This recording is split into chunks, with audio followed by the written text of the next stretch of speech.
The FBI has finally captured a 10 most wanted fugitive who had been on the run since 2016. This man was wanted in connection with the alleged murder of a former co-worker in Charlotte, North Carolina. Christina Coleman has the story from Los Angeles. Christina.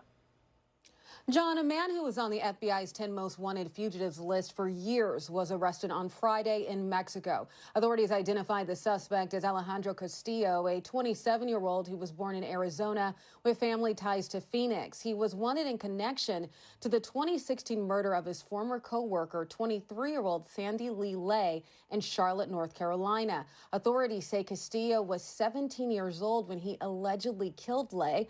The two worked at a restaurant together. The FBI says their investigation uncovered text messages that showed he agreed to meet up with Lay on August 9th of 2016 to pay her money that he owed her for a loan. He owed her approximately $1,000.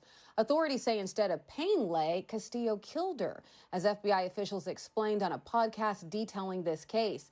They believe Castillo fatally shot Lay sometime after forcing her to withdraw money from an ATM.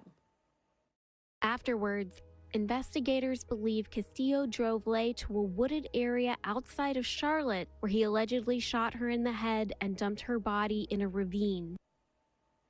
Authorities say Castillo fled the scene in Lay's car and left it at a bus station in Phoenix on August 15th of 2016.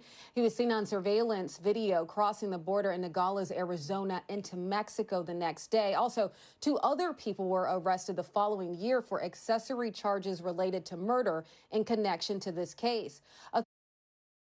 My condolences to the young lady who lost her life here in this situation. And he thought he got away with it. So, young lady, they worked together and loaned him about $1,000. Instead of him, being a man and paying it back, he chose to, rob her, have her go to the ATM, withdraw money. So he, basically robbed her, and he killed her.